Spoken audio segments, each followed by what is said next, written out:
समंदर में और ताकतवर हुआ भारत। स्कॉर्पियन सबमरीन वजीर नौसेना में शामिल। चीन और पाकिस्तान की बढ़ती चुनौती के बीच भारत ने अरब सागर में अपनी ताकत और मजबूत कर ली है। भारतीय नौसेना ने स्कॉर्पियन श्रेणी की 5वीं पनडुब्बी वजीर का दक्षिण मुंबई स्थित मझगांव गोदी में जलावतरण हो गया है। ये दुश्मन के रडार से बच निकलने वाली सबमरीन कई आधुनिक प्रौद्योगिकी क्षमताओं से लैस है। रक्षा राज्य मंत्री श्रीपद नाइक की पत्नी विजया ने वीडियो कॉन्फ्रेंसिंग के जरिए इसे नौसेना के हवाले कर दिया है। वजीर भारत में बन रही 6 कालवेरी श्रेणी की पनडुब्बियों का हिस्सा है।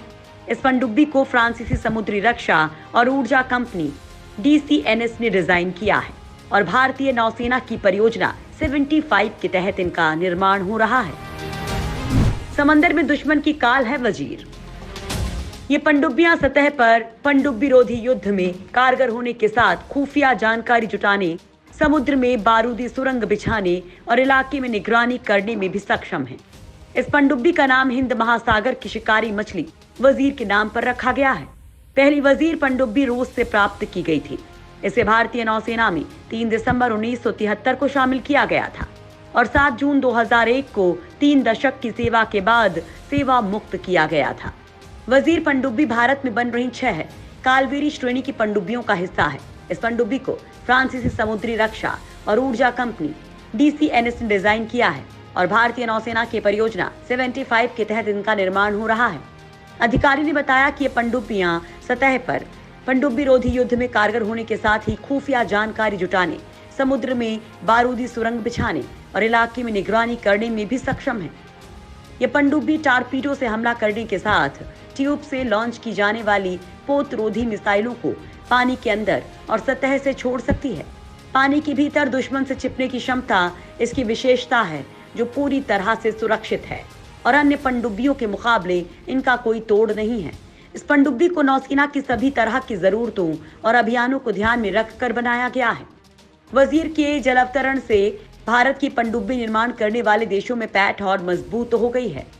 साथ ही ये सरकार की मेक इन इंडिया और आत्मनिर्भर भारत के अभियान को प्रोत्साहित करता है। प्रोजेक्ट 75 के तहत निर्मित 2 पनडुब्बियों कालवेरी और खंडेरी को भारतीय नौसेना में शामिल कर लिया गया है। तीसरी पनडुब्बी करंज समुद्री परीक्षण के आखिरी दौर में है, जबकि चौथी स्कॉर्पियन पनडुब्बी वेला ने समुद्री परीक्षण की शुरुआत कर दी है। वहीं 6ठी पनडुब्बी वागशीर जलावतरण के लिए तैयारी की जा रही है। Mazagon Dock Shipbuilding Limited द्वारा साल 1992 से 94 में निर्मित 2 SSK पनडुब्बी अब भी सेवा में है, जो मझगांव गोदी के कर्मियों की क्षमता और पेशेवर कुशलता का सबूत है। स्टील सबमरीन से लैस होगी भारतीय नौसेना।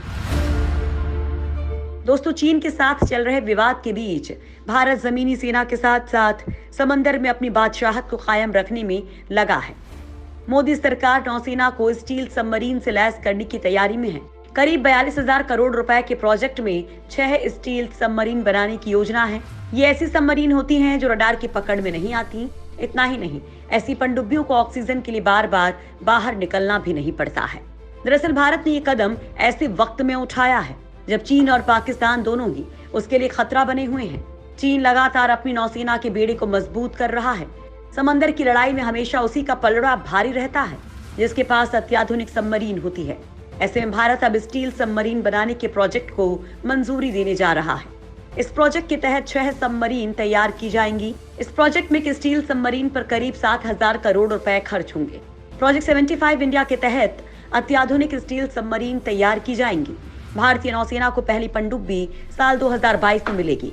इन सभी सबमरीन का निर्माण भारत सरकार की महत्वाकांक्षी योजना मेक इन इंडिया के तहत होगा। केंद्र सरकार ने मेक इन इंडिया के अंतर्गत डोमेस्टिक प्रोडक्शंस को बढ़ावा देने के लिए साल 2017 के मई में स्ट्रैटेजिक पार्टनरशिप पॉलिसी की घोषणा की थी। इस पॉलिसी के तहत सबसे पहले इन्हीं पनडुब्बियों को बनाया जाएगा। इसके लिए विदेशी कंपनियों की मदद ली जाएगी, लेकिन इसका निर्माण भारत में ही होगा। भारत के लिए क्यों जरूरी है स्टील सबमरीन?